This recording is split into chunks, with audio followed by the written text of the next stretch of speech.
Good afternoon and welcome to the marketplace. Coming up in this bulletin, total value added tax paid by businesses to be reduced to 20% as government moves to simplify entire tax laws and structure in 2026 budget.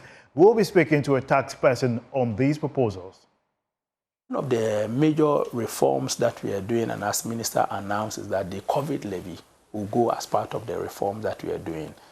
And the decoupling will also go. What it will mean is that effectively the VAT will come to a rate of 20%, and all the 20% will be deductible. And this is good news for business. Meanwhile, Tema port goes 24 hours as importers can now clear their goods any time of the day. Government institutions are then hub into the port operations under a 24-hour. Remember that at the port, we've always said that we want to have what we call the single window. That really means that all of us are working on one window at the same time.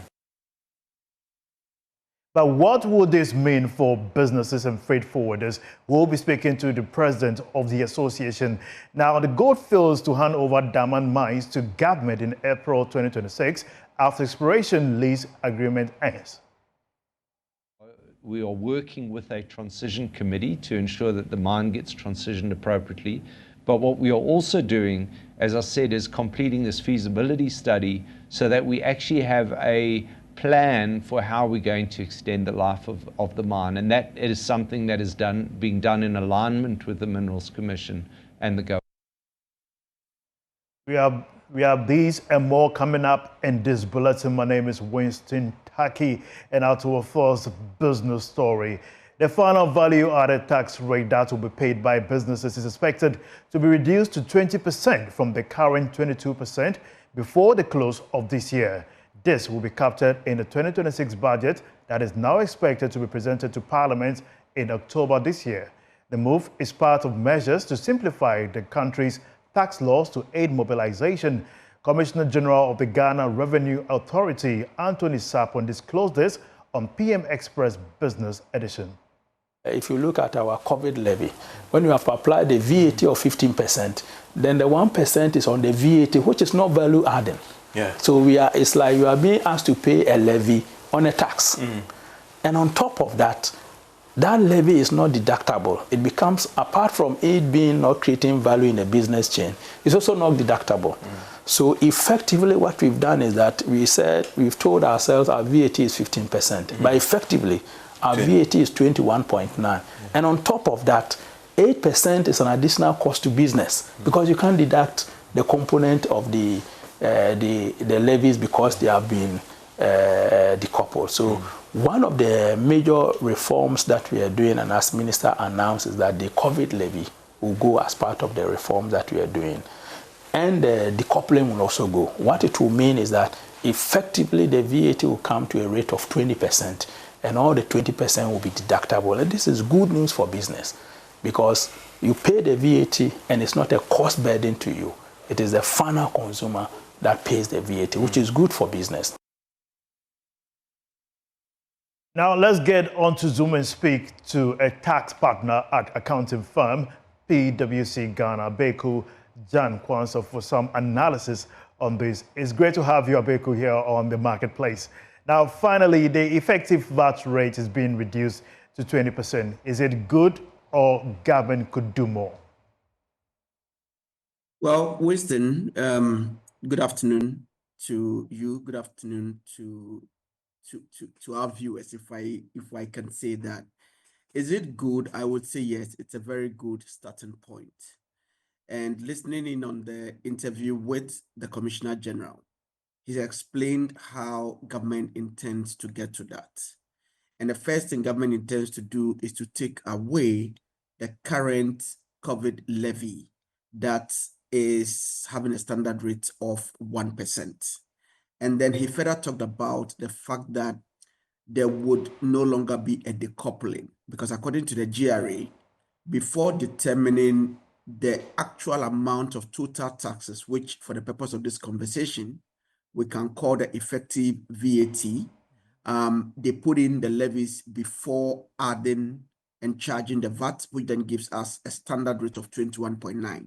So if I would no longer have a decoupling, and I'm going to take away the 1%, then the total tax, which would now become 20%, would be the 15% standard VAT that we have, plus the 2.5 for health and another 2.5 for education. So that will give you a total rate of 20%. And I agree that it's a good place to start, and hopefully this should reduce the argument that others would pose by telling you that I cannot comply with my taxes because they are complicated. So in brief, I think it's a good starting point. So what will this mean basically for the business community? All right. So as the Commissioner General did explain, you notice that, and let me try and break it down for the sake of our viewers. If you go to a restaurant that does the right thing and charges VAT and those other taxes, when you look on your bill when it comes, you would notice that the total effective taxes that are being charged and remitted to the GRA would be 21.9. However, you cannot get a total deduction of the entire 21.9. Actually, I'm one of those with a school of thought that effectively, if we're having a conversation with effectively, the deduction that you get is about 15.9 out of the 21.9. By government saying, I'm not going to follow this decoupling again, what it means now is that if you incur the 20%, you would be able, subject to the laws, of course, to deduct the 20%. What this therefore means for business is that the cost of doing business should go down. Hopefully that would incentivize business to expand. And whilst government may say, although I don't necessarily think it follows that line of argument, although government may say I may potentially lose some VAT revenue, you would get it from other sources like income tax and increased compliance. So I think it's a very good news, and we all need to support the government to ensure this is done. As a tax person, are you satisfied with all the reforms being done to simplify the whole tax laws and structure? All right.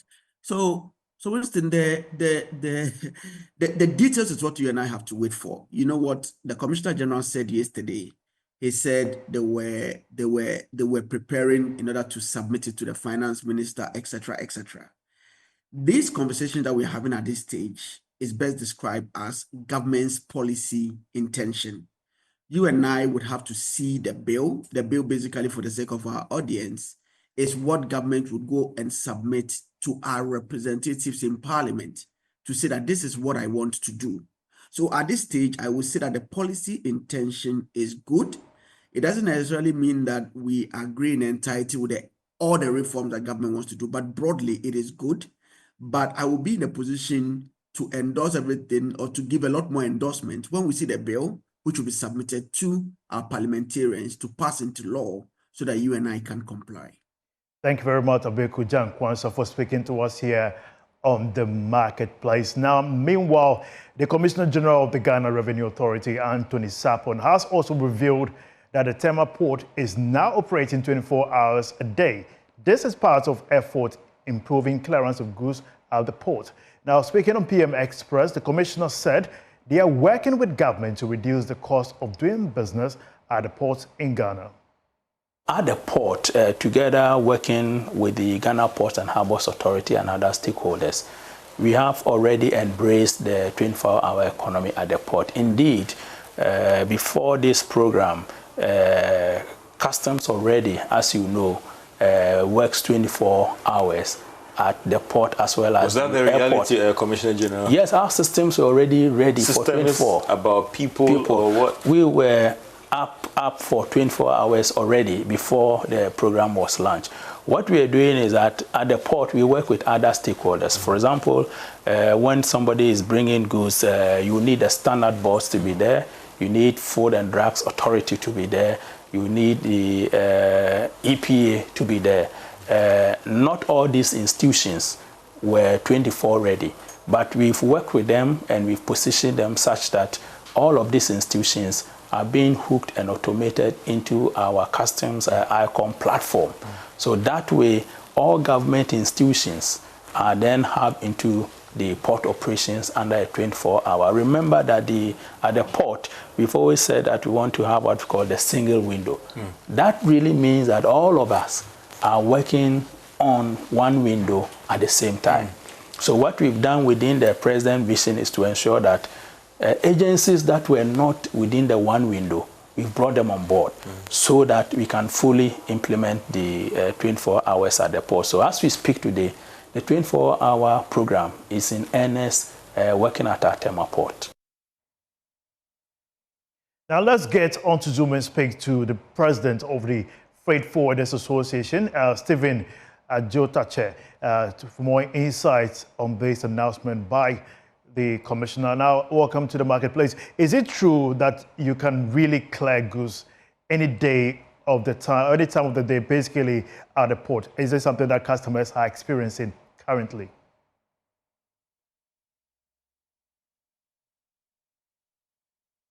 Kindly unmute, please. Thank you very much. Let me make some correction. I am not the president of Ghana Institute of Freight Forwarders. In fact, I'm the first vice president, and my name is Nana Esiamakapra. Thank you for the update. All right. So the question is, yes, we are. The port is working 24 hours. Even before the government announcement of the 24-hour economy. Some part, in fact, the MPS was doing it. But now it has extended to the other areas of the port. So it is true that the port areas are working 24 hours. Great. What does it mean for your operations, basically? Right. I'm talking about the clearance of goods from the port. For instance, the GJT, the Golden Jubilee Terminal, was not previously under the 24-hour operation, but now they are. And then Terminal 2 was also not under the 24-hour operation regarding goods clearance from the port. But now it's being done. What the commissioner said, the Commissioner General said was right. Before, other institutions like the FDA, the Ghana Standard Authority, and other agencies were not on the platform for the 24-hour operation. But now they are hooked onto it. And then ICOMS too has, improve upon their system to accommodate all these additions. So that is what is happening at the port right now. Great. Definitely there are some challenges which we can only do better, because some of the institutions were not ready for it, and then the beginning of everything, you face some kind of these challenges. So we only look up to the Commissioner of Customs and then the Director General of Port. They are all military men. So we are hoping that, they will put some kind of energy into the actions of the personnel to be abreast with whatever is happening right now at the port. Now, when it comes to the current state, what is the current state of the port activities and operations? And also, how is the charges being implemented, considering that now a single window proposal has come to light? The current state, yes. When you bring your goods and then you give us documents to do your work for you, we process through customs, and it all goes onto the single window. You process through customs, duty is sent to you. Sometimes you, the agent, you can even give it to your client to go to of his bank of choice to make payment. You receive alerts that duty has been paid. You process through the shipping lines, get your release there, get to the port. In some of the terminals like MPS, you book, an appointment, and then you are scheduled for a particular time of the day. It can even be, in fact, you yourself, you choose it. If there is space for that, they will accept it. If there's not, they will give you another time. So it can be 12 midnight, it can be 2 a.m., it can be 3 a.m. So you get your truck ready, and then examination is conducted. Then cargo is out. provided all other government agencies, have gone through the documents, and then you are cleared to go out of the port. So that is what is happening at the moment. Unless, in a situation where, in fact, this 24-hour economy, in some places, there are some challenges, especially in the night. We are expecting that government to improve upon the lighting system at the port to be able to conduct very good examination. Thank you very much, Nana Prepada, first, for speaking to us here on the markets. We appreciate your time sincerely. Yes, we've been analyzing the case of the port operation, some changes and reforms that has come as a result of the activities and policies that have been brought by the Commissioner of the GRA. Now, the Bank of Ghana, when it located, I think we'll touch on some key issues and development in the sector. Now, let's move to some few stories that has to do with the gold sector and mining, basically in Ghana. And Goldfields has announced that it will hand over the diamond mines to government in April next year. Goldfields in July this year, a 12-month lease extension after the expiration. The current mining agreement for the diamond mine ended.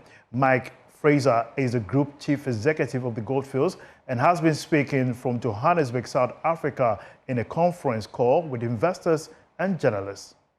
In our mind, in respect to Damang, is that we have around 2,500 employees that come to work at Damang, that depend on Damang for their livelihoods, and we have a community of Damang around us of approximately 30,000 people that live in that community that depend on Damang mines. So we've always been really mindful.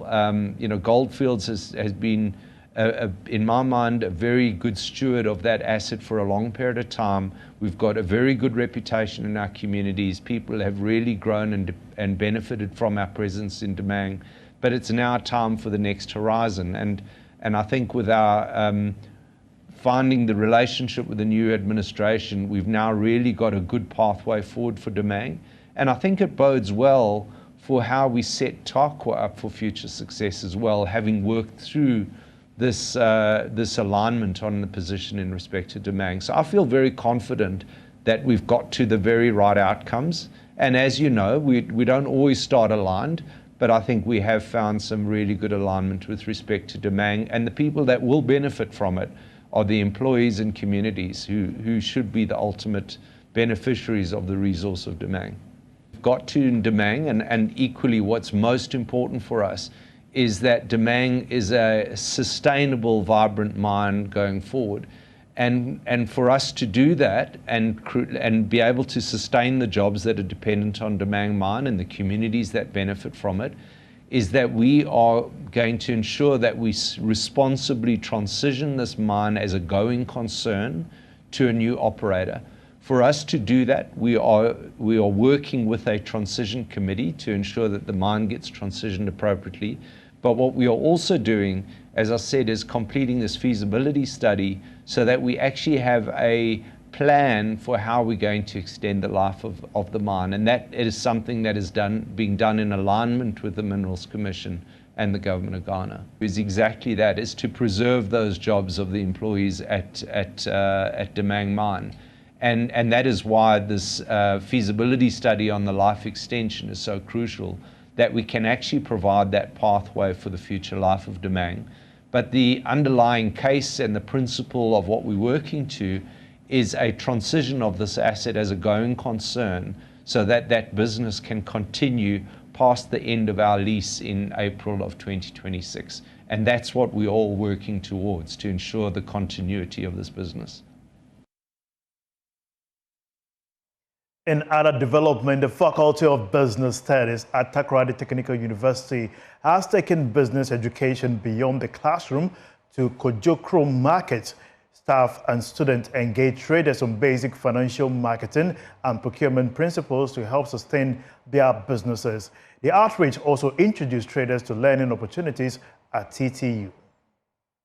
The Takoradi Technical University Business School is bridging the classroom to the market.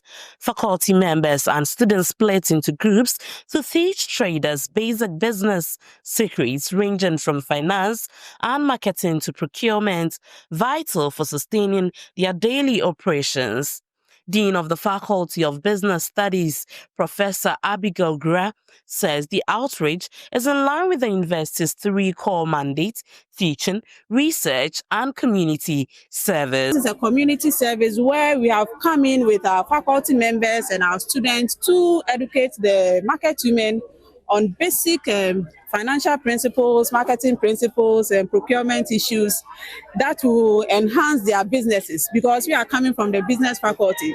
So we are expecting that the things that we have taught our students in the classroom, they should come to the local women and also explain to them the practicality of how they can imply or apply the things they have learned in class. So we are hoping that this will serve as a motivation for them to also bring their award to Takoradi Technical University and specifically to our Faculty of Business Studies.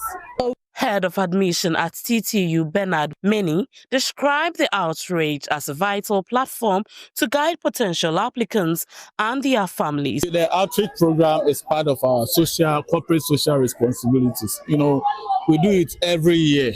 Every year we go out there to reach out to the community, to talk to them about the need to pursue further studies. You know, some of them, they are here, their awards are in the house. They don't even know how to, get to the university. Again, we have the free outreach forms that we give out to those interested applicants. Traders at the Kojokro markets praised the TTU team, describing the engagement as informative and helpful to their businesses.